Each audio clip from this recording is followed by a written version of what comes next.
এই যে ঘুমাইতেছে চোরে। আই চোর, চোর চুরি করে মাছ চুরি করে খাইয়া এলা ঘুমাইতেছ না, নাক মুখ ডাইকে।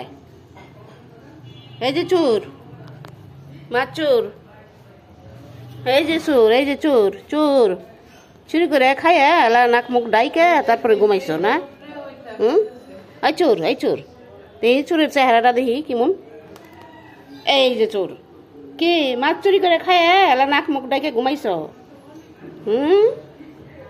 ও চোর, সকালবেলা উঠে মাছ চুরি করে খাইছ। আমি মাছ রেখে দিছি ফ্রিজের উপরে আর তুমি খাইছ। আর ওখানে আরামে ঘুম দিছ নাক মুখ ডাইকে। ওখানে আর শব্দ নাই, শব্দ নাই হপায়। হ্যাঁ নিচে